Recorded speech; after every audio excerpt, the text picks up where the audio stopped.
નમો સર્વાધાર પ્રથમ તમને નેહ ધરીને પ્રભુ પ્રેમી નાછો પરમ ધન તો પ્રેમ કરીને પ્રભુ રાજી થઈને મુજ મન વિશે ઠીક ઠરીને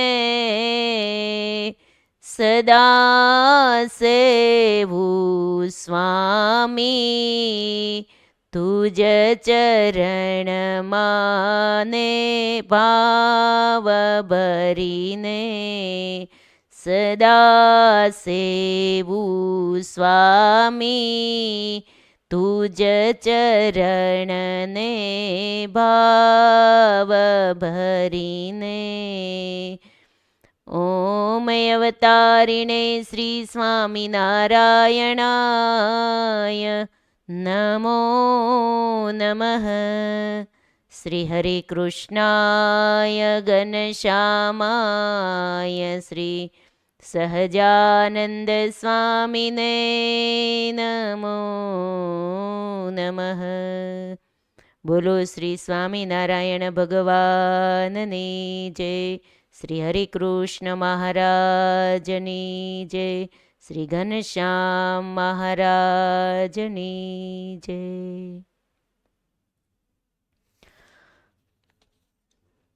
સર્વાવતારી કરુણાનિદાન ભક્તવત્સલ ઈષ્ટદેવ શ્રી સ્વામિનારાયણ ભગવાનના દિવ્ય ચરણ કમલમાં આદાસના અનંત અનંત પ્રણામ હો તથા અમારા આદિગુરુ અનાદિ મુક્તરાજ જીવુબા લાડુબાના શ્રી ચરણોમાં તથા સાધુતા મૂર્તિ પરમ પૂજ્ય ગુરુજીના શ્રી ચરણોમાં આ સેવકના વંદન તથા સર્વે વંદનીય પૂજનીય સાંખ્યોગી બહેનો પાર્ષદ બહેનો તથા સર્વે ભાવિક ભક્તોને ભાવથી જય શ્રી સ્વામિનારાયણ.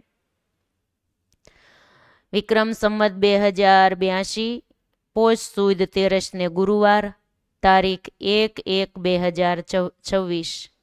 આજે જાન્યુઆરી માસનો પ્રારંભ થયો. આજે નૂતન વર્ષ છે. 2026ની સાલ આજે શરૂ થઈ. એને આપણો ગ્રંથ પણ નૂતન ગ્રંથની શરૂઆત થઈ અને વર્ષ પણ આજે નવું વર્ષ છે. તો આપણે 2025ને આપણે બાય બાય કહી દઈએ અને 2026ની સાલને આપણે વેલકમ કહીએ. અને આ નૂતન વર્ષના પૂજ્ય ગુરુજીના સર્વ ભાવિક ભક્તોને આશીર્વાદ છે કે તમારું સર્વનું નવું વર્ષ સુખરૂપ પસાર થાય. ખૂબ ભગવાન સુખ શાંતિ સંપત્તિ અને આરોગ્ય સારું રાખે અને ભગવાનની ભક્તિ કરવાનું ભગવાન બળ આપે એવા પૂજ્ય ગુરુજીના આજે નૂતન વર્ષે સર્વ ભક્તોને આશીર્વાદ છે. તો આજે નવા વર્ષની શરૂઆતમાં આપણે નવો ગ્રંથ શરૂ કરવાનો છે. આજે થોડા દિવસ આપણે લાઈવ કથા હમણાં બંધ હતી. આ નવો ગ્રંથ શરૂ થવાનો હતો એટલે તો આજથી હવે લાઈવ કથા શરૂ થાય છે. પ્રાણ પ્યારા પ્રભુજીની પૂર્ણ કૃપાથી તથા વાલા ગુરુજીના રૂડા આશીર્વાદ દિવ્ય પ્રેરણાથી આજે ગ્રંથ શરૂ થાય છે. ગ્રંથનું નામ છે શ્રી પુરુષોત્તમ લીલામૃત સુખસાગર કચ્છ લીલા. આ ગ્રંથને આપણે મનથી પ્રેમના પુષ્પોથી અને મનના મોતીડેથી આપણે વધાવીએ. નૂતન ગ્રંથનું પૂજન આપણે જ્યાં છીએ ત્યાં બેઠા બેઠા કરીએ. ગ્રંથની આરતી પણ ઉતારીએ મનથી અને શુભ શરૂઆત કરીએ આજે આ પુરુષોત્તમ લીલામૃત સુખસાગર ગ્રંથ. આજે તો આપણે આ ગ્રંથનો અને ગ્રંથના લેખકનો પરિચય જ સાંભળવાનો છે. કાલે આપણે ગ્રંથમાં પ્રવેશ કરશું. તો લેખકનો પરિચય અને આ ગ્રંથનો આજની કથામાં પરિચય સાંભળીશું. શ્રીજી મહારાજ આ ભૂમંડળ પર પધાર્યા. અનેક જીવાત્માઓને ને સુખ દેવા માટે ભગવાન પધાર્યા. સાથે ભગવાન અક્ષરધામમાંથી અનેક અનાદિ મુક્તોને ભગવાન સાથે લાવ્યા અને પોતાના અલૌકિક ચરિત્ર પ્રતાપથી અનેક જીવાત્માઓનું ભગવાને આત્યંતિક કલ્યાણ કર્યું અને અનેક જીવોને ભગવાને પોતાના મૂર્તિના સુખે સુખિયા કર્યા. ભગવાને આચાર્ય શ્રી, સંતો, પાર્ષદો, હરિભક્તો, બાઈઓ, ભાઈઓ, બાળ, વૃદ્ધ સર્વને પરસ્પર એવા ગાઢ સ્નેહથી સાંકળ્યા કે સર્વે સેજે સેજે આ દિવ્ય સુખનો લાવો લઈ શકે. એવી રીતે ભગવાને આ સત્સંગની અંદર ભગવાને સુખો આપ્યા. સ્વામિનારાયણ સંપ્રદાયમાં અનેક દિવ્ય ગ્રંથો છે. સ્વામિનારાયણ સંપ્રદાયમાં ગ્રંથો એટલા બધા છે કે આપણે આપણા જીવનકાળ દરમિયાન દરરોજ માત્ર એક જ અધ્યાય વાંચીએ ને તો પણ આપણે જીવીએ ત્યાં સુધી ગ્રંથો ખૂટે નહીં, એટલા ગ્રંથો છે. આપણે તો હજી બધા ગ્રંથો વાંચ્યા પણ નહીં હોય એવા નવા નવા ગ્રંથો સંપ્રદાયની અંદર સંતોના લખેલા છે. મહારાજે સંતો પાસે મહારાજે લખાવ્યા છે, જેમાં મહારાજના પ્રાગટ્યથી તે અંતર્ધ્યાન સુધીની તમામ લીલાઓ લખાયેલી છે. અમુક ગ્રંથો ગદ્યમાં હોય, અમુક ગ્રંથો પદ્યમાં હોય. વાલા ભક્તજન બહેનો, ગદ્ય અને પદ્ય એની તો હવે તમને ખબર પડી જ ગઈ હશે. આપણે જેટલા ગ્રંથોની કથા, લાઈવ કથા થઈ કોરોનામાં, લોકડાઉનમાંથી શરૂ થઈ છે, તો બધી આપણે પદ્ય ગ્રંથો જ ચાલે છે. પહેલો ગ્રંથ કયો હતો ખબર છે તમને? ભક્ત ચિંતામણી. બીજો પુરુષોત્તમ ચરિત્ર પુષ્પમાળા. પછી પુરુષોત્તમ પ્રકાશ, હરિબળ, ગીતા, સાર, સિદ્ધિ. આટલા ગ્રંથોની કથાઓ આપણે લાઈવ કથા થઈ ગઈ. આ કેટલામો ગ્રંથ થયો?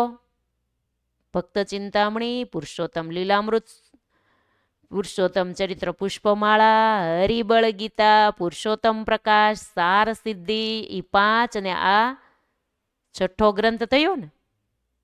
આ થયો પુરુષોત્તમ લીલામૃત સુખસાગર. હવે શરૂ થાય છે. એમાંય સ્વામિનારાયણ ભગવાનના ચરિત્રો છે, પણ બધા ગ્રંથોની અંદર બધી લીલાનો વિસ્તાર ન કર્યો હોય. કેમ કે સત્સંગી જીવન ગ્રંથ હોય તો બધા જ સંપ્રદાયના મહારાજે જ્યાં જ્યાં લીલાઓ કરી બધી લીલાઓ એમાં આવરી લેવી હોય, એટલે બધી લીલાનો વિસ્તાર ન થઈ શકે, એટલે ટૂંકમાં લખાયેલી હોય. એટલે કચ્છ લીલા ટૂંકમાં અમુક ગ્રંથોમાં લખાયેલી હોય. એટલે આ ગ્રંથ સ્પેશિયલ કચ્છ લીલાનો જ છે. કચ્છમાં મહારાજ 7 વર્ષ સુધી વિચર્યા અને એ ગામડે ગામડે ભગવાને જે જે લીલાઓ કરી આ લીલાઓ એ આ ગ્રંથની અંદર લખાયેલી છે. અને આ ગ્રંથ છે પદ્યમાં. ગદ્યમાં પહેલા લખાયો અને પછી પદ્યમાં પણ એનો એ ગ્રંથ, બેઠો ગ્રંથ પદ્યમાં લખાયેલો છે. ગદ્ય અને પદ્ય એટલે શું એ પહેલા કહી દઉં. વાંચી શકાય ને, જેમ વચનામૃત છે આપણે વાંચી શકીએ, શિક્ષાપત્રી વાંચી શકીએ છીએ, સત્સંગી જીવન વાંચી શકીએ, વાંચી શકાય એને ગદ્ય કહેવાય. અને પંક્તિના રૂપમાં હોય ભક્ત ચિંતામણી, હરિલીલામૃત, આ બધા ગ્રંથો છે ને, નિષ્કુળાન કાવ્ય, આ બધા ગાઈ શકાય. દુહા, છંદ, ચોપાઈ, આવા બધા રાગ રાગણીમાં જે ગ્રંથ હોય ને એને પદ્ય ગ્રંથ કહેવામાં આવે છે. એટલે આ ગ્રંથને ગદ્યમાંય લખાયેલો છે, પછી એ જ બેઠો ગ્રંથ પદ્યમાં પણ લખાયો છે. તો આપણે પદ્યમાં જે લખાયો છે ને એ કથા પૂજ્ય ગુરુજીએ કરવાની આજ્ઞા કરી છે. તો ભક્ત ચિંતામણીની જેમ જ 2 જ રાગમાં છે, પૂર્વ છાયો અને ચોપાઈ. આ 2 રાગ તો બધાને આવડે જ, આ 2 રાગમાં છે. તો આપણને તમને એમ થશે કે આ ગ્રંથ લખ્યો કોણે? તો આજે આપણે ગદ્યમાં કોણે લખ્યો ને પદ્યમાં કોણે લખ્યો એનો થોડોક પરિચય સાંભળીશું. પહેલા આપણે મૂળ ગ્રંથ જે પહેલા ગદ્યમાં લખાણો, એ ગ્રંથ કરતા કોણ? તો અચ્યુતદાસજી સ્વામી હતા. ગદ્યમાં ગ્રંથ લખાયો એ સ્વામીનું નામ છે અચ્યુતદાસજી સ્વામી, ભુજના બીજા મહંત. સદગુરુ અચ્યુતદાસજી સ્વામીનો જીવન થોડુંક આપણે જાણીએ. કેવા મહાન સંત હતા, ભુજમાં રહેતા હતા. અચ્યુતદાસજી સ્વામી કઈ રીતે, ક્યાં જન્મ ધારણ કર્યો, કઈ રીતે સંત દીક્ષા લીધી, એનો ટૂંકો પરિચય સાંભળીએ. એકવાર મહારાજની આજ્ઞાથી સદગુરુ શ્રી સંતદાસજી સ્વામી એટલે કે શતાનંદ સ્વામી અને સ્વરૂપાનંદ સ્વામી, આ બંને સંતો કચ્છમાં સત્સંગ કરાવવા સારું ફરતા હતા. એમાં 2-3 દિવસ સુધી ભિક્ષામાં કાંઈ અન્ન મળ્યું નહીં. 2-3 દિવસના ઉપવાસ થયા. ચોથે દિવસે આ સંતો કચ્છના અબડાસા પ્રાંતમાં ધ્રુફી નામના ગામમાં આવ્યા. બંને સંતો ફરતા ફરતા ધ્રુફી ગામમાં આવ્યા, કે જે ગામમાં આવીને ઉતારા કર્યા. અને એમાં કોઈને ઘેરે ઉતારો કર્યો. એમાં કોને ઘેરે ઉતારો કર્યો? તો આ અચ્યુતદાસજી સ્વામી, એનું પૂર્વાશ્રમનું ગામ, ત્યાં ઉતારો કર્યો. અચ્યુતદાસજી સ્વામીનો જન્મ થયો તો ધ્રુફી ગામમાં. એનું પૂર્વાશ્રમનું નામ હતું મંગળભાઈ અને પિતાશ્રીનું નામ હતું હમીર ભક્ત અને માતાનું નામ હતું વાલબાઈ. જ્ઞાતિએ હતા, ક્ષત્રિય જ્ઞાતિમાં હતા.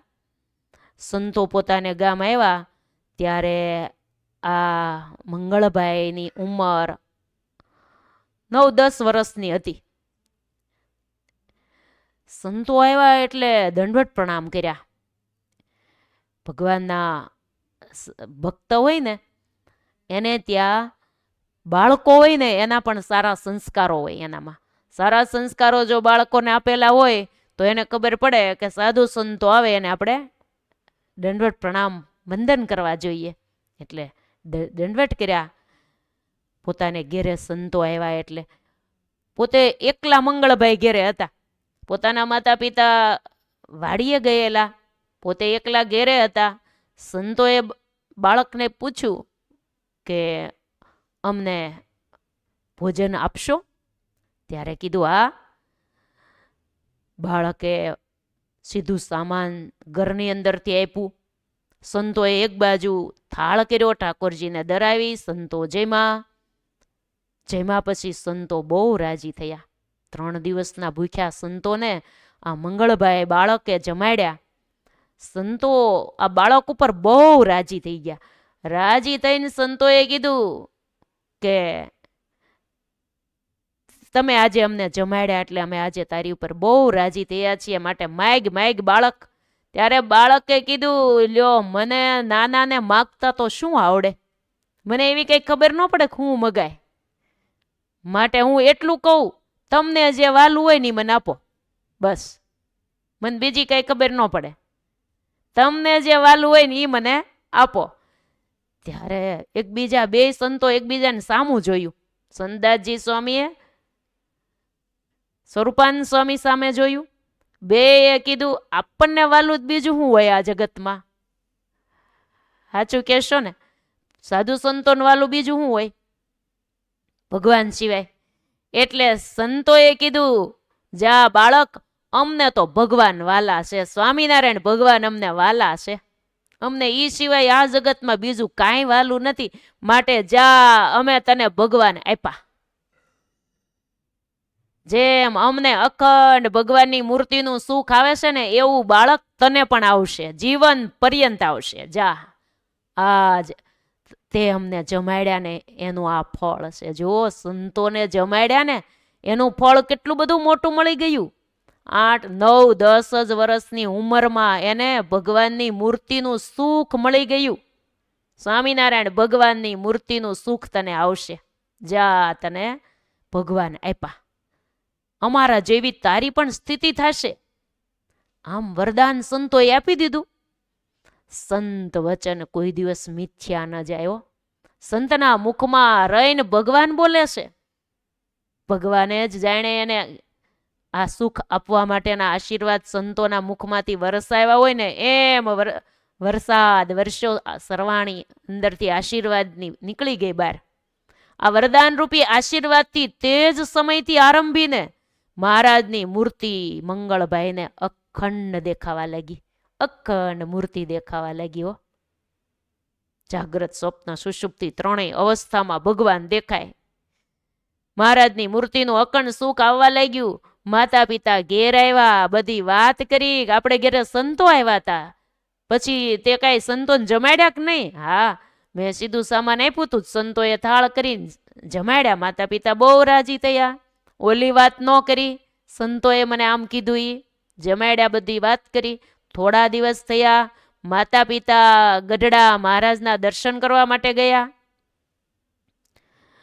ત્યારે દીકરા મંગળભાઈને પણ સાથે લીધા.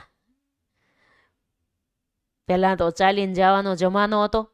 ચાલતા ચાલતા જતા હતા તો રસ્તામાં 15 ગાંવ ચાલ્યા ને તો બાળક તો લાંબો પંથ ચાલી શકે એવું લાગ્યું નહીં. એટલે માતા પિતાને એમ થયું કે આ નહીં હવે આગળ ચાલી શકે. એટલે પુત્રને સમજાવી અને રસ્તામાં મામાને ઘેર મૂકી દીધા કે અમે તને વળતા પાછા લેતા જઈશું, તું અહીંયા રોકા, અમે ગઢડા જઈએ છીએ. માતા પિતા બંને ગઢડા ગયા. પછી પાછા જ્યારે ગઢડાથી આવ્યા ત્યારે પાછા એ મંગળભાઈને લેવા માટે ગયા. પછી તો ગઢડા જે ભગવાને લીલાઓ કરી હોય, ભગવાને સુખો આપ્યા હોય, એ બધા લીલા ચરિત્રોની વાતો માંડ્યા કરવા મામાને ઘેરે. અને મંગળભાઈ સાંભળે. માતા પિતા જે વાત ભૂલી જાય ને, મહારાજે આમ ઉપદેશ દીધો, આ દિવસે મહારાજે આમ કીધું, મહારાજે આમ બોલ્યા હતા, મહારાજે આવા વાઘા પહેર્યા હતા, આવું બધું વર્ણન માંડ્યા કરવા. માતા પિતા જે વાત ભૂલી જાય ને ઈ પુત્ર મંગળભાઈ કે, પિતાશ્રી તમે આ વાત તો ન કરી, મહારાજે આ દિવસે તો આવા વાઘા પહેર્યા હતા, મહારાજે આ દિવસે તો આ ઉપદેશ દીધો હતો, મહારાજે આમ લીલા કરી હતી, આ કર્યું હતું.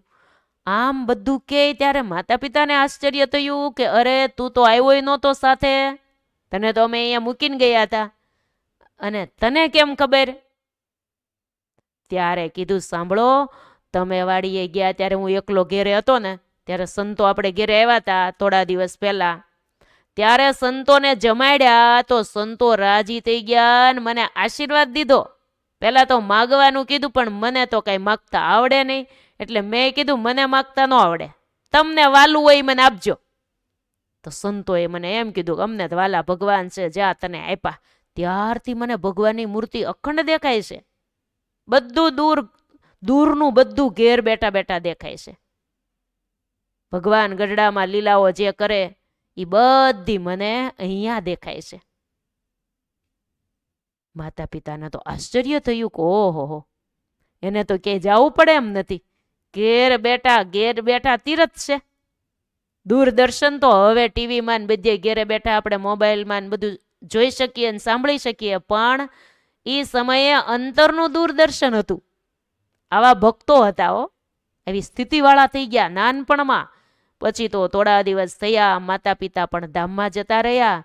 પછી મોટા થયા, યુવાન અવસ્થા થઈ, મનમાં એમ થયું આ અસાર સંસારમાં મારે રહેવું નથી. પોતે ભુજ આવ્યા.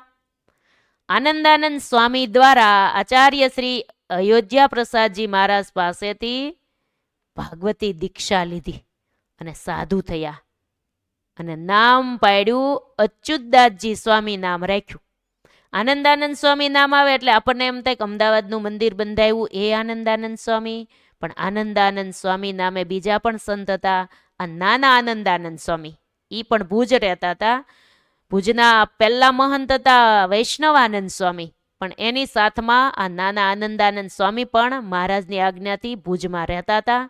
એટલે એના દ્વારા દીક્ષા ગ્રહણ કરાવી આચાર્ય મહારાજ પાસે. અયોધ્યા પ્રસાદજી મહારાજે દીક્ષા દીધી, નામ રાખ્યું અચ્યુતદાસજી સ્વામી. આ સ્વામી શ્રી ભુજ મંદિરમાં રહી અનેક પ્રકારની સેવાઓ કરતા. શ્રીજી મહારાજ તથા સંતોને રાજી કરતા હતા. અખંડ મૂર્તિ દેખાવાથી અખંડ એને ઉપશમ સ્થિતિ થઈ હતી.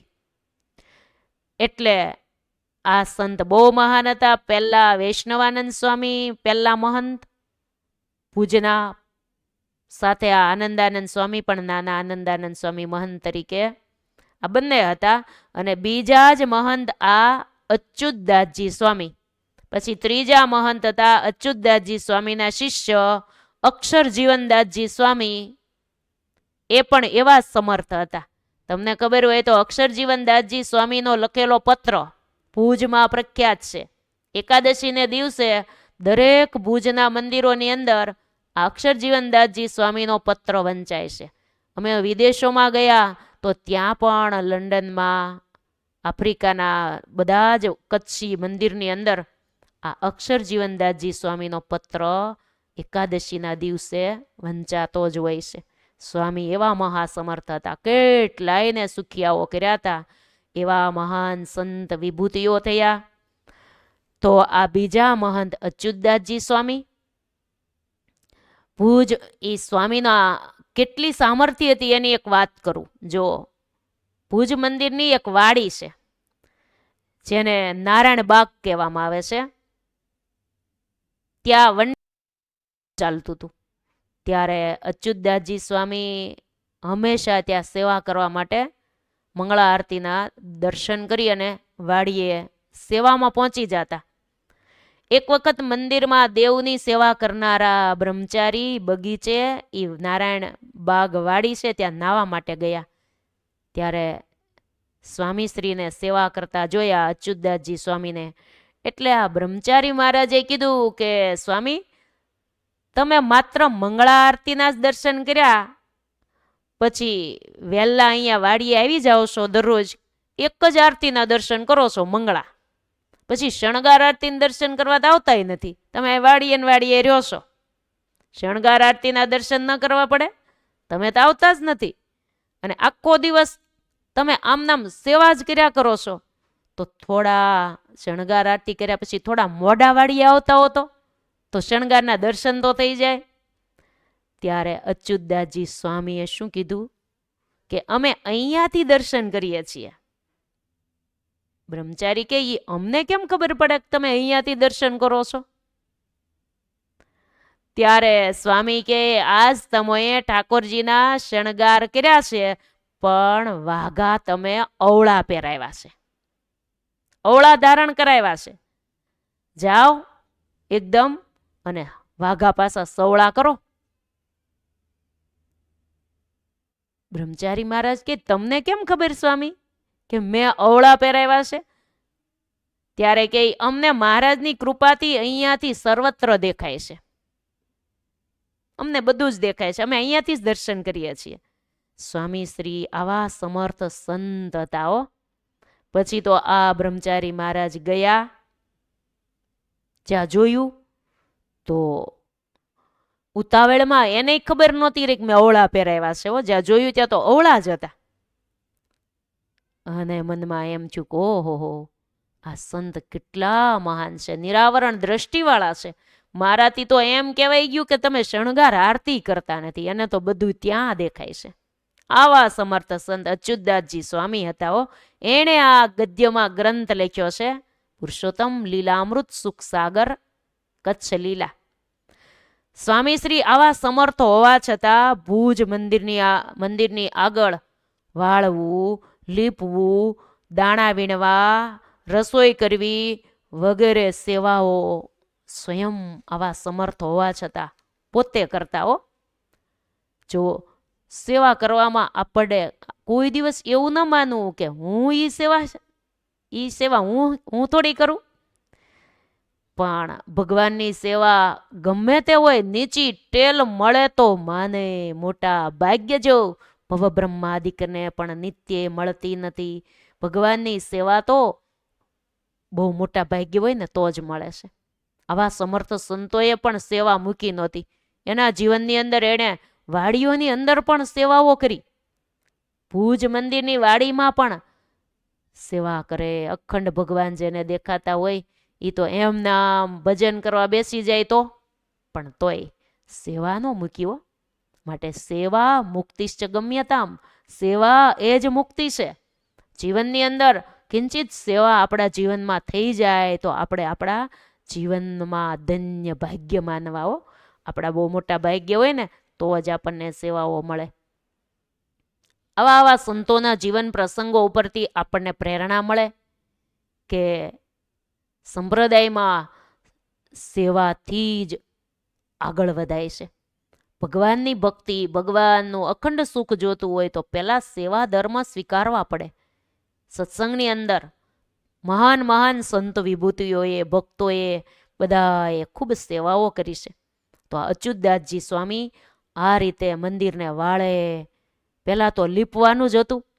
મંદિરમાં ભંડાર હોય એ તો ગારવાળા હોય તો ભંડાર લીપવા, થાળ બનાવવા વગેરે વગેરે, દાણા વીણવા એટલે કે અનાજ સાફ કરવું, થાળ બનાવવા, આ બધી જ સેવાઓ પોતે નિર્માનીપણે કરતા હતા, મહિમાએ સહિત. અને એક વાત જરૂર યાદ રાખવી, મહિમા હશે ને તો સેવા થશે. મહિમા વગર સેવા કરવામાં રુચિ પણ નહીં થાય. એક વખત અચ્યુતદાસ સ્વામી શ્રી નરનારાયણ દેવના મંદિરના દરવાજાની, આ બીજો પ્રસંગ કહું છું, વાઘા અવળા છે એ કહી દીધું. હવે બીજો પ્રસંગ અચ્યુતદાસ સ્વામીનો સાંભળજો. ઘણા પ્રસંગો છે પણ આપણે તો આ એક બે પ્રસંગો સાંભળવા છે. આ ગ્રંથ જેને લખ્યો છે એના, એક સમયે અચ્યુતદાસ સ્વામી મંદિરમાં નરનારાયણ દેવના મંદિરના દરવાજાની જાળીની આગળ ઊભા હતા. જાળીએ તાળું વાસેલું હતું. કેમ કે બ્રહ્મચારી હોય ત્યારે જ જાળી ખુલે, બ્રહ્મચારી આવે ત્યારે જ તાળું ખોલે ને અંદર જાય, પછી તો તાળું દીધેલું જ હોય ને. તો જાળીએ આમ હાથ રાખીને આમ નામ ભગવાનના દર્શન કરતા હતા, હાથ જોડીને ઊભા હતા ભગવાનની સામે. નરનારાયણ દેવ બાજુમાં હરિકૃષ્ણ મહારાજ બિરાજે છે. તો એકાગ્ર દ્રષ્ટિથી ભગવાનના દર્શન કરતા હતા. એ સમયે હરિકૃષ્ણ મહારાજના કંઠમાં સરસ મજાનો એ સુગંધી ફૂલોનો હાર ભગવાનના કંઠમાં ધારણ કરેલો હતો. એવી સુગંધ પુષ્પોની આવતી હતી. તો અચ્યુતદાસજી સ્વામી દર્શન કરતા કરતા મનમાં પ્રશંસા કરે છે કે વાહ, આ હાર કેવો ભગવાને ધારણ કર્યો છે, કેટલા સરસ પુષ્પો, સુગંધિત ફૂલો છે, અને કેટલો સરસ કોકે હાર, સંતો ભક્તોએ કેટલો સરસ હાર બનાવ્યો છે. એમ કરતા કરતા વળી મનમાં એમ થયું કે આ ફૂલોના કેટલા મોટા ભાગ્ય કે ભગવાનના કંઠમાં પહોંચી ગયા. એના તો કેટલા મોટા ભાગ્ય કહેવાય. ઓહો, કેવા ભગવાનને શોભાવે છે, ભગવાનના કંઠમાં કેવા શોભે છે આ પુષ્પો. એમ પ્રશંસા કરવા માંડ્યા. હારની પ્રશંસા કરતા જાણી ભગવાન તો અંતર્યામી. ભગવાનને એમ થયું અમારા કંઠમાં હાર છે, આ સંત વિભૂતિને આ હારની પ્રશંસા કરવાનું મન થઈ ગયું છે. એટલે ભગવાનના કંઠમાં, હરિકૃષ્ણ મહારાજના કંઠમાં પહેરેલો હાર હતો ને, હરિકૃષ્ણ મહારાજ પોતે બોલ્યા. હો, બોલીને શું કીધું? લ્યો સ્વામી, આ હાર હું રાજી થઈને તમને આપું છું. એમ કરીને આ નીચેનો છેડો હોય ને એ આમ કરીને આમ ભગવાને આમ કર્યો કે લ્યો આ હાર હું તમને આપું છું. આમ ભગવાને આમ હાર કર્યો, પણ ભગવાને તો કંઠમાં એક છેડો તો ભગવાનના કંઠમાં હતો, બીજો છેડો હતો એ આમ કર્યો. તો જાળીને તાળું મારેલું હતું છતાં પણ હાર નિરાવરણ થઈ ગયો અને હાર બહાર નીકળી ગયો અને સ્વામીના કંઠમાં પહેરાઈ ગયો. એક છેડો ભગવાનના કંઠમાં, બીજો છેડો અચ્યુતદાસજી સ્વામીના કંઠમાં. હવે સ્વામી તો આમે ન જઈ શકાય, આમે ન જઈ શકાય, ભગવાનના કંઠમાં પહેરેલો હાર એટલે જો હલે ચલે તો ખેંચાય ને. એને એમ છું કે હવે અહીંથી મારે આગુ પાછું ક્યાંય જવાશે નહીં. ત્યાં ઊભા રહ્યા કે હવે મારે અહીંથી હાલવું હોય, અહીંથી સાધુ આશ્રમ બાજુ મારે જવું હોય તો કેમ જવું? ભગવાનના કંઠમાં એક છેડો છે. એટલે ત્યાં ઊભા રહ્યા. ત્યારે હરિકૃષ્ણ મહારાજને એમ થયું કે હવે આ સંત કેટલાક ઘડિયા એને ઊભા રહે, એને જવું તો હોય જ. એટલે હરિકૃષ્ણ મહારાજે પોતાના કંઠમાંથી હાર આખો આમ જે એક છેડો હતો ને આમ કાઢી અને ભગવાને કીધું એ લ્યો, આમ કર્યો ને ત્યાં તો લાંબો હાર જે થયો હતો ને એ ટૂંકો થઈ અને એકલા અચ્યુતદાસ સ્વામીના કંઠમાં પહેરાવાઈ ગયો. એક છેડો તો હતો જ, નહીતર તો લાંબો છો તો ક્યાં મહારાજ ને ક્યાં ઠેઠ જાળીબાર સ્વામી તો કેટલો લાંબો છો હોય. પછી એકના કંઠમાં આવ્યો ને તો ટૂંકો થઈ ગયો. સ્વામીના જ કંઠમાં પછી હાર રહ્યો. પછી સ્વામી સભામાં આવ્યા, સંતો ભક્તોની સભા હતી એમાં, અને પછી બધાને વાત કરી કે આ રીતે મહારાજે મને આ હાર પહેરાવ્યો. હારના બધા એને દર્શન થયા છે, બધાને બહુ આનંદ થયો કે ઓહો સાક્ષાત ભગવાન મૂર્તિમાન બિરાજે છે. કોઈ દિવસ મૂર્તિ ભાવ આપણે ન રાખવો. આ પ્રસંગ ઉપરથી આપણને એટલી તો અવશ્ય ખબર પડે કે ભગવાન સાક્ષાત છે એવો ભાવ આપણે રાખવો, મૂર્તિ ભાવ નહીં. આપણને એમ થાય કે આપણને કોઈ દી એવું ભગવાને કંઈ આપ્યું નહીં, પણ આપણે એવા ભક્ત બન્યા હોઈએ તો આપણને આપે ને. એ કેવા ભક્ત, કેવા સંત હશે કે જેને સંકલ્પ થાય હારનો, ત્યાં તો ભગવાન હાર પણ આપી દે. લ્યો, એની ભક્તિ, એની સાધના, એની સ્થિતિ બહુ ઊંચી હોય. આપણને તો ફૂલ આપે છે ક્યારેક ક્યારેક, તોય આપણને કેટલો આનંદ થાય છે. આપણે આમનામ દર્શન કરતા હોય, માળા કરતા હોય, ધૂન ભજન કીર્તન થતા હોય, ભગવાનની સામે જોઈને બેઠા હોઈએ ને ત્યાં અચાનક ભગવાનના કંઠમાં પહેરાવેલો હાર હોય કે હાથમાં દીધેલું ફૂલ હોય કે ફૂલો મૂક્યા હોય ભગવાનને, એ પડે એટલે આપણને આનંદ થાય જ છે ને. એ જ ભગવાને દર્શન દીધા એમ માનવાનું. હો, ભગવાન ફૂલ દ્વારા પણ સંકેત કરતા હોય છે. આપણે જે સંકલ્પ કરતા હોય ને કે ભગવાન કેવા માગતા હોય કે હું હાજરા હજુર જ છું, તમે જે કહો છો એ હું સાંભળું જ છું, મને બધી ખબર જ છે. ભગવાન બોલી જ નથી કહેતા. આ કળિયુગની અંદર ભગવાન એમ બોલી ન કે, પણ ભગવાન સાક્ષાત છે એવો ભાવ તો આપણે અવશ્ય રાખવો. મૂર્તિ નહીં પણ મૂર્તિમાન સાક્ષાત અક્ષરધામમાં જે સ્વરૂપ છે એ જ સ્વરૂપ આ પૃથ્વી પર અત્યારે મૂર્તિમાન છે. જો આપણી એવી ભક્તિ હોય તો ભગવાન સાક્ષાત છે. બોલે નહીં તોય આપણે બોલતા ચાલતા જ માનવાના, બોલતા ચાલતા જ છે બધા દેવો. આ રીતે અચ્યુતદાસજી સ્વામી દ્વારા ભગવાને આવા પરચાઓ દીધા છે. આ સ્વામી શ્રીનું સંક્ષિપ્તમાં આપણે જીવન સાંભળ્યું. આ અચ્યુતદાસજી સ્વામીએ જે ગદ્યમાં ગ્રંથ લખ્યો છે ને એનો અધ્યાય 88માં સ્વામીએ લખ્યું છે કે મહારાજ 1860માં સૌ પ્રથમ વાર કચ્છમાં પધાર્યા હતા, અને 1860 થી તે 1867 સુધી મહારાજ કચ્છમાં અવારનવાર ભગવાન વિચરણ કરતા. ભુજમાં તો ભગવાન ઘણી વાર પધાર્યા છે. કહેવાય છે કે સંપ્રદાયના શાસ્ત્રોમાં કે કુલ ભગવાન 7 વર્ષ સુધી આવતા જતા, ક્યારેક મહિનો, ક્યારેક 2 મહિના, ક્યારેક 4 મહિના રોકાય. એમ કરીને ગણતરી કરે ને તો 7 વર્ષ, જેમ વનમાં 7 વર્ષ એમ કચ્છમાંય ભગવાન 7 વર્ષ વિચર્યા. તો એની લીલા કઈ ઓછી હોય? એટલે કોઈએ કીધું છે કચ્છ નહીં દેખા એને કુછ નહીં દેખા, કચ્છ નહીં દેખા એને કુછ નહીં દેખા. કચ્છનું શ્વેત રણ કહેવાય છે. તમે દર્શન કર્યા હોય તો. પહેલા તો બહુ કઠિન હતું કચ્છમાં જવું. હવે તો બધો વાહન વ્યવહાર થઈ ગયો એટલે જઈ શકાય છે. કચ્છનું ભુજ શહેર એ મુખ્ય કહેવાય છે, જેમાં ભગવાને મંદિર બાંધ્યું છે 6 ધામનું. આપણે દર્શન કરીએ છીએ. એમાંય ભૂકંપની અંદર થોડું ઓલું થઈ ગયું એટલે એમાં બીજું મંદિર ભગવાનને ઈચ્છા હશે, નહીતર ભગવાનના બંધાવેલા મંદિરને કાંઈ ન થાય. પણ ભગવાનની ઈચ્છા એવી છે કે આ નાનામાં નાનું મંદિર ભુજનું છે. ભુજનો સત્સંગ તો આમ તમે જુઓ ને તો એટલો બધો વધતો જાય છે. પહેલેથી સત્સંગ છે, પણ નાના મંદિરમાં તો કેમ સમાવેશ થાય? એટલે ભગવાનને એમ છું કે અમારું બંધાવેલું મંદિર હોય એટલે કોઈ ઈ મંદિર મૂકીને બીજું બનાવે જ નહીં, પણ થોડું ઘણું ભૂકંપમાં પડ્યું એટલે ભગવાનની ઈચ્છાથી જ મોટું મંદિર, મોટામાં મોટું મંદિર હવે ભુજનું ગણાય છે 6 ધામમાં. એ બંધાયું મહારાજની જ ઈચ્છાથી થયું. આ રીતે આ ભુજના બીજા મહંત અચ્યુતદાસજી સ્વામીએ આ શ્રી પુરુષોત્તમ લીલામૃત સુખ સાગર કચ્છ લીલા નામનો ગ્રંથ લખ્યો. એનું જીવન આપણે ટૂંકમાં સાંભળ્યું. હવે આપણે ગદ્યમાંથી પદ્યમાં ગ્રંથ કોણે લખ્યો એનું જીવન સાંભળવું છે. તો ભુજમાં એક નિર્ગુણાનંદ નામના બ્રહ્મચારી થઈ ગયા. એણે આ પદ્યમાં ગ્રંથ લખ્યો છે. એનું ટૂંકું થોડુંક જીવન સાંભળી લઈએ.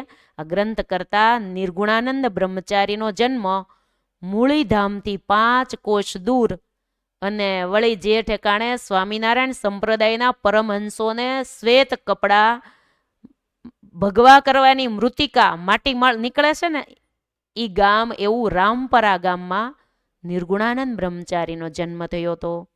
જ્ઞાતિએ ત્રિવેદી બ્રાહ્મણ હતા. એમનું નામ નાગરદાસ હતું. પિતાનું નામ કુબેરજી અને માતાનું નામ ગંગાબાઈ હતું. ઘણી વખત મૂળી દર્શન કરવા માટે જતા આવતા અને સદગુરુ હરિનારાયણ દાસજી સ્વામીનો સમાગમ કરતા અને કીર્તન બહુ બોલતા. મહારાજના મહિમાની આજ્ઞા ઉપાસનાની વાતો એવી કરતા તે સૌ નાગરદાસભાઈ ઉપર બહુ રાજી સંતો થઈ જતા. પોતાને ત્યાગ વૈરાગની નાનેથી રુચિ હતી. માતા પિતા ધામમાં ગયા પછી પોતાની મિલકત, ઘર, જમીન બધું જ મૂળી મંદિરમાં ભગવાનને કૃષ્ણાર્પણ કરી દીધું અને પોતાને નૈષ્ટિક બ્રહ્મચારીની દીક્ષા લેવાની ઈચ્છા થઈ. ભુજમાં અક્ષરજીવન સ્વામી સાથે રહ્યા. દીક્ષા આચાર્ય શ્રી પુરુષોત્તમ પ્રસાદજી મહારાજ પાસે નૈષ્ટિક બ્રહ્મચારીની દીક્ષા અપાવી અક્ષરજીવન સ્વામીએ અને નામ પાડ્યું નિર્ગુણાનંદ બ્રહ્મચારી. પછી અક્ષરજીવન સ્વામીએ ભુજ મંદિરમાં ઠાકોરજીની સેવા કરવા પોતાની પાસે જ આ બ્રહ્મચારીને રાખ્યા. નરનારાયણ દેવ હરિકૃષ્ણ મહારાજની સેવાના પૂજારી તરીકે આ બ્રહ્મચારીને રાખ્યા. પોતાને દિવ્ય ભાવ હોવાથી મહારાજની સેવા કરવાનો બહુ જ ઉમંગ હતો. સેવા કોને મળે? એક કીર્તનમાં લખ્યું છે, તમને ખબર હોય તો, બ્રહ્મચારીના ભાગ્ય જ મોટા સેવે ગોપીનાથ જો ને. બ્રહ્મચારીના કેટલા મોટા ભાગ્ય હોય ત્યારે દેવોની સેવા મળે હો. એટલે આ બ્રહ્મચારીને તો બહુ આનંદ થયો, સેવા મળી. એટલે મૂર્તિ ભાવ નહીં, પ્રત્યક્ષ ભાવ રાખી અને ભગવાનની સેવા કરતા. એવા ભાવથી સેવા કરે. આત્મામાં મહારાજની મૂર્તિ અખંડ દેખતા. પોતાને ભક્ત ચિંતામણી ગ્રંથનો અભ્યાસ વધારે હતો. પ્રસંગે પ્રસંગે સત્સંગી જીવનની કથા પારાયણો વંચાય. પણ એમાં મહારાજે કચ્છમાં 7 વર્ષ વિચરણ કર્યું છે એ વાત વિસ્તારથી સાંભળવામાં ન આવે. એટલે પોતે સત્સંગી ભૂષણ ગ્રંથની કથા સાંભળી. કચ્છ દેશમાં મહારાજે કરેલી લીલાનું વર્ણન વાસુદેવાનંદ બ્રહ્મચારીએ સત્સંગી ભૂષણમાં કર્યું છે. તેમજ અચ્યુતદાસજી સ્વામીએ કચ્છ દેશની લીલા પુરુષોત્તમ લીલામૃત સુખસાગર ગ્રંથ લખ્યો. એ આખા ગ્રંથમાં ખૂબ કચ્છની લીલાનું વર્ણન ગદ્યમાં કર્યું છે. આ ગ્રંથો પણ એને સાંભળ્યા કે આ બધા ગ્રંથોમાં તો બહુ લીલાઓ લખાઈ છે કચ્છની. કચ્છની લીલાનો પુરુષોત્તમ લીલામૃત સુખસાગર ગ્રંથ ગદ્યમાં તો છે જ, અચ્યુતદાસ સ્વામીએ લખેલો છે. એ જ બેઠો ગ્રંથ પદ્યમાં લખવાની આ બ્રહ્મચારી મહારાજને ઈચ્છા થઈ. એ જ ગ્રંથો અચ્યુતદાસ સ્વામીનો લખેલો કડીઓના રૂપમાં લખીએ તો વિશેષ બધાને સુખ આવે.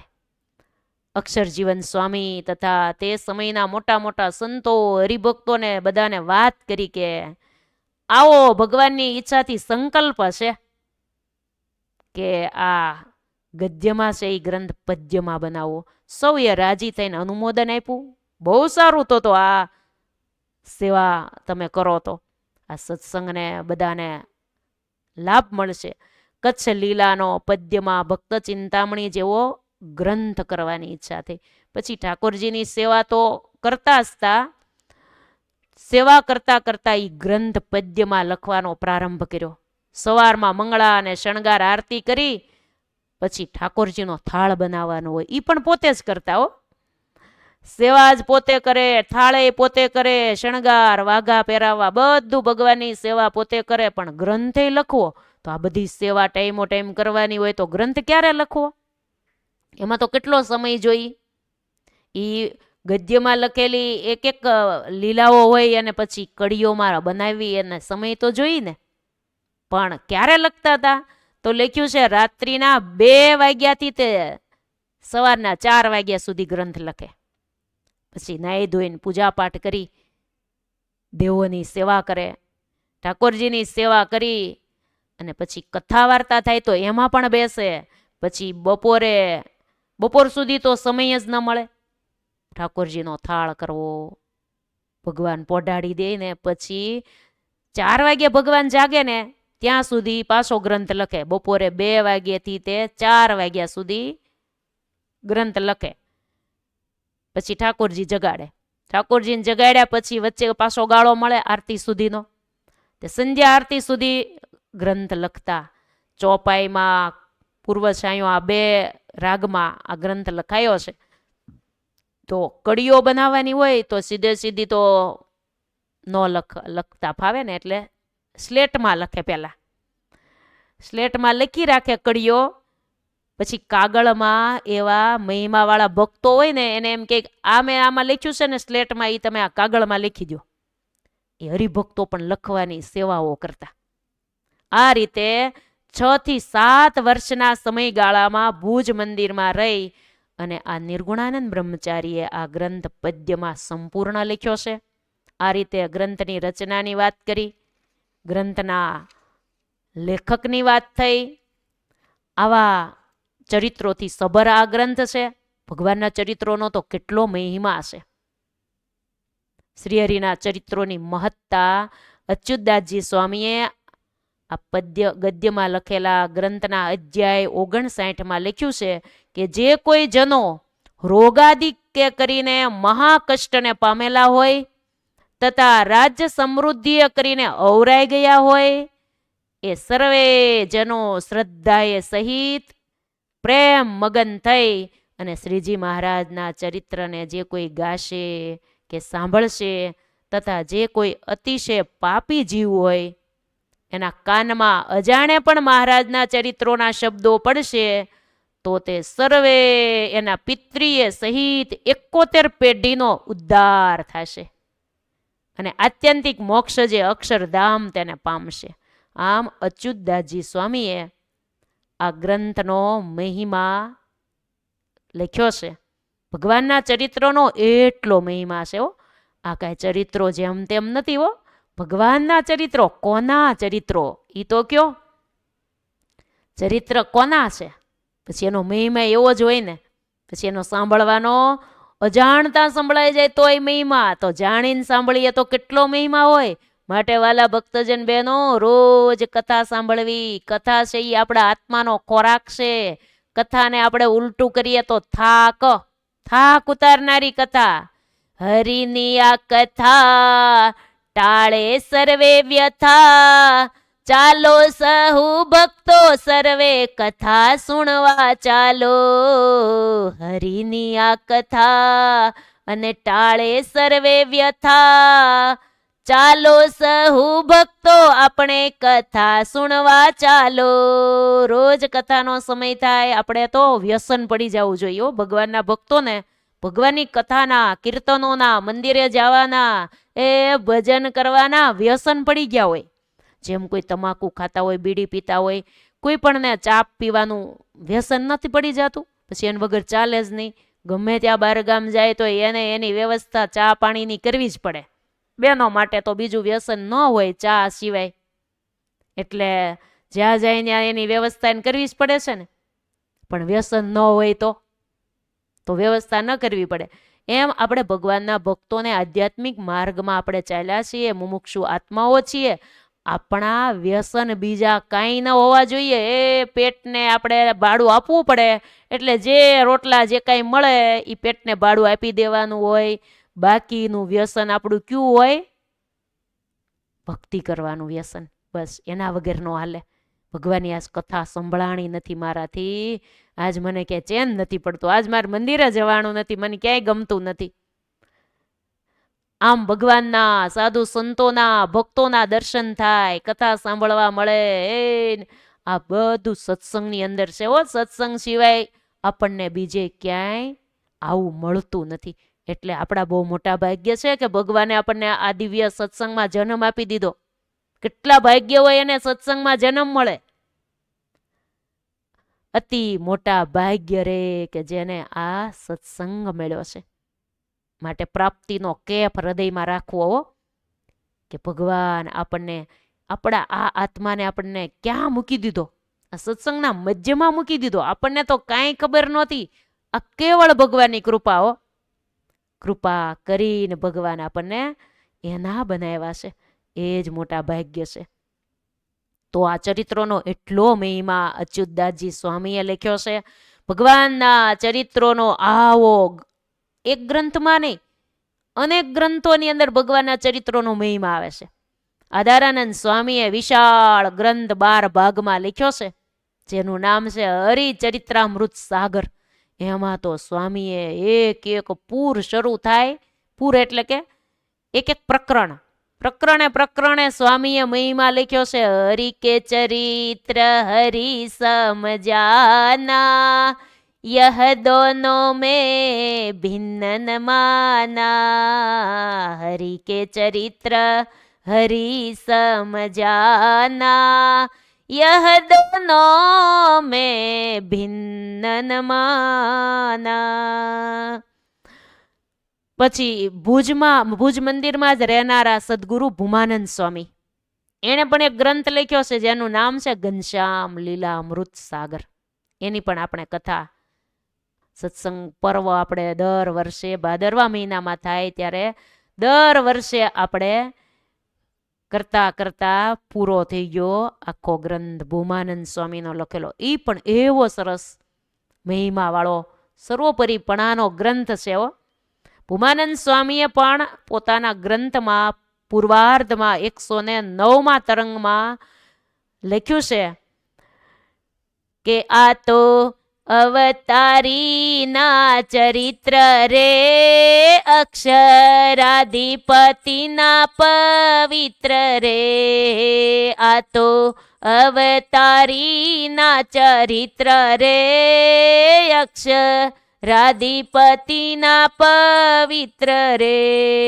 જે સુણે તેના સંકટ વામે રે, અંતે અક્ષરધામને પામે રે.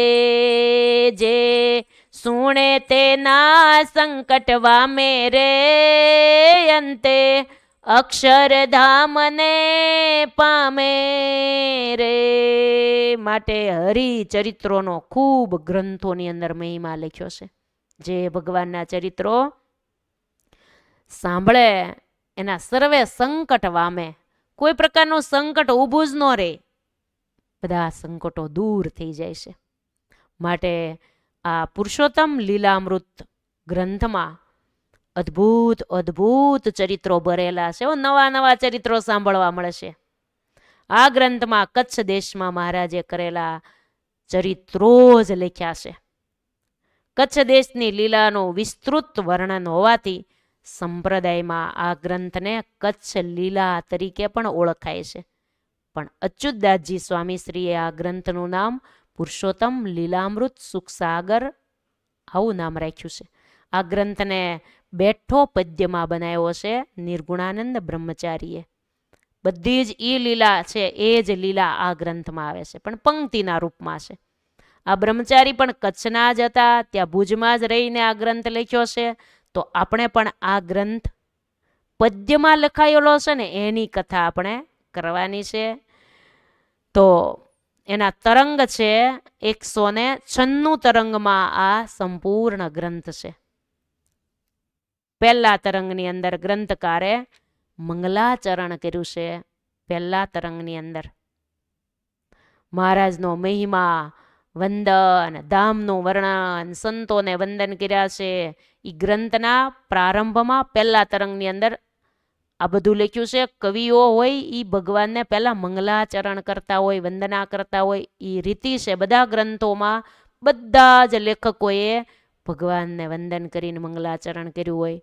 ભગવાનનો મહિમા પણ મહિમાએ સહિત વંદન કર્યા હોય. ભક્ત ચિંતામણી ગ્રંથ છે. નિષ્કુળાનંદ સ્વામીએ પણ 2 પ્રકરણની અંદર આ વંદના કરેલી છે. પછી આ રીતે બધા ગ્રંથોની અંદર જે રીતિ હોય એ જ પ્રમાણે આ ગ્રંથની અંદર આવે છે. ભગવાનની લીલા છે એ આપણને શાંતિ આપનારી છે. મુક્તાનંદ સ્વામીએ મહારાજને પૂછ્યું હતું કે મહારાજ શાંતિ થાય એવી કંઈક વાત કરો, તો મહારાજે એ જ બતાવ્યું હતું ને કે અમારા ચરિત્રો છે એ જ શાંતિ આપનારા છે.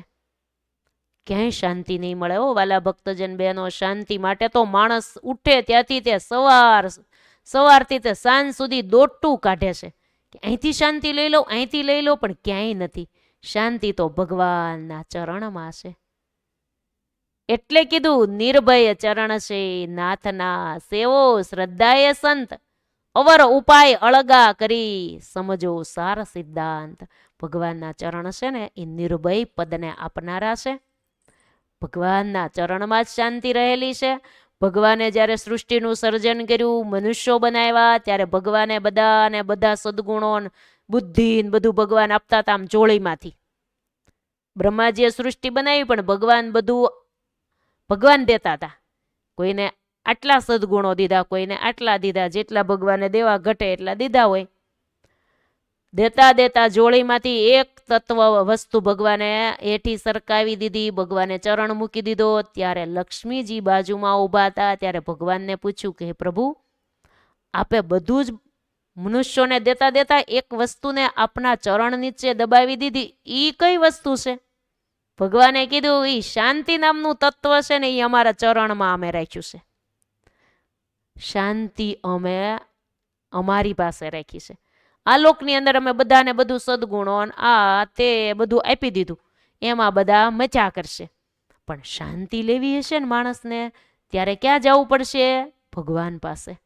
માણસ આ સંસાર વ્યવહારમાં બધું કરતા માણસ મગજથી થાકી જાય, અથવા તો અંદર ટેન્શન આવે, કંઈ પણ ચિંતા આવે, તો શાંતિ લેવા માટે ક્યાં જાય છે? હે ભગવાન એમ કરીને ભગવાન પાસે જાય છે. હે ભગવાન, ક્યાંય શાંતિ નથી, શાંતિ આપો. તો ભગવાન પાસે જવું પડે ને. ભગવાન કે થાકશે ને માણસ, ત્યારે અમારી પાસે શાંતિ લેવા આવશે. માટે રોજ ભગવાન પાસે જવું. મંદિરો મહારાજે એટલા માટે કર્યા છે, શાંતિના સ્થાન છે. ઘર ભોગ ભૂમિ છે, મંદિરો શાંતિના સ્થાન કહેવાય છે. માટે ભગવાનના મંદિરે દર્શને જવાના નિયમો રાખવા. નિયમ હશે તો આપણાથી ભક્તિ થશે. નિયમ વગરની ભક્તિ પણ આપણને કરવામાં આળસ આવી જાય. પછી કરશું, ઠેલાવાજ કરીએ ત્યાં સાંજ પડી જાય, કાંઈ પૂરું થાય નહીં. માટે એવો નિયમ બાંધી દઈએ કે મારે રોજ મંદિરે તો જાવું જ. વિશેષ સવારમાં અવાય તો બહુ સારું. મંગળાના તો નિયમ લઈએ ને તો બહુ ફાયદો છે. આમે જોઈએ ને આયુર્વેદિક પદ્ધતિ પ્રમાણે જોઈએ ને તો ચાલવાથી તો બહુ લાભ થાય છે. ચાલીને મંદિરે જે આવીએ પણ બહુ દૂર હોય, ચાલીને પણ ન પહોંચી શકાતું હોય, તો તમારે વાહનમાં આવવું. પણ થોડું ઘણું નજીક હોય એ તો ચાલીને આવતા જ હોય ને. એક તો ચાલીને આવીએ એટલે શરીર પણ તંદુરસ્ત રહેશે, દેહનું થઈ જશે ને આત્માનું થઈ જશે, ઠેઠનું થઈ જશે, અને આપણા શરીરની તંદુરસ્તી જળવાયેલી રહેશે. માણસ ચાલવા માટે નથી જતા, વોકિંગ કરે. ઘણા કે મારે દરરોજ સાંજે વોકિંગ કરવા જવાનું હોય, કોઈ સવારે જાય, કોઈ સાંજે જાય, એ રીતે કરતા હોય ને. પણ આમ તો રોડે હાલવા જવું એના કરતા ભગવાનના મંદિર સુધી હાલીને વહી આવીએ, પછી મંદિરે દર્શન થઈ જાય તો આંખના કરેલા પાપ બળી જાય. હાથ જોડીને ભગવાનને વંદન કરીએ તો હાથના પાપ બળી જાય. કાનથી ભગવાનના ધૂન ભજન કીર્તન કથા સંભળાઈ જાય તો કાનના પાપ બળી જાય. બેવડો તેવડો લાભ થઈ જાય.